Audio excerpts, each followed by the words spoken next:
Music by Priyanshu Singh.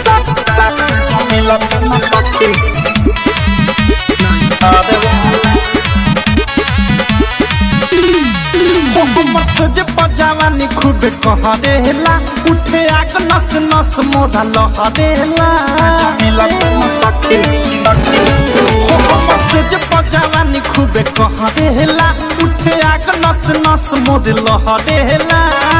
रोहे पास न पियावाला से कोरे न खेला चदर वाला ससुरा में कोहबर भीतर वाला मजा मिलता न सखी नहीं हर वाला ससुरा में कोहबर भीतर वाला मजा मिलता न सखी नहीं हर वाला मजा मिलता न सखी नहीं हर वाला मिलता न सखी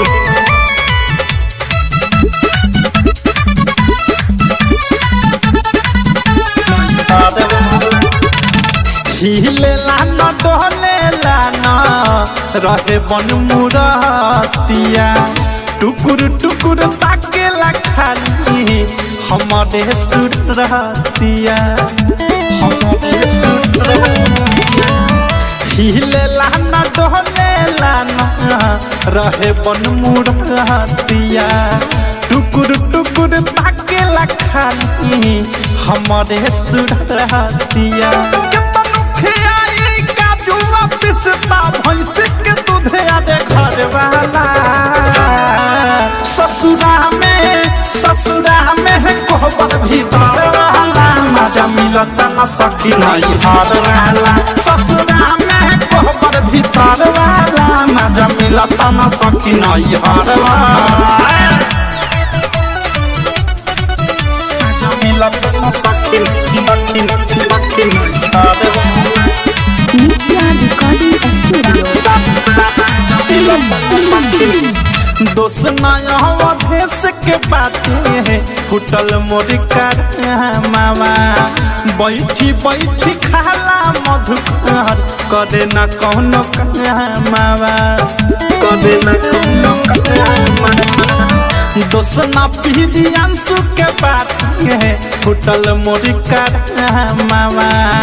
बैठी बैठी खाला अनुराग करे न कौनो मामा कितना बताए नित्या तो हंसे बुझे न दर्द में हर वाला ससुरा में कोहबर भीतर वाला मजा मिलता न सखी नहीं हर वाला ससुरा में कोहबर भीतर वाला मजा मिलता न सखी नहीं हर वाला जवानी खूबे कहरेला उठे आग नस नस मोर लहरेला रोहे पास न पियावाला से कोरे न खेला चदर वाला ससुरा में कोहबर भीतर वाला मजा मिलता न सखी नहीं हर वाला ससुरा में कोहबर भीतर वाला मजा मिलता न सखी नहीं हर वाला।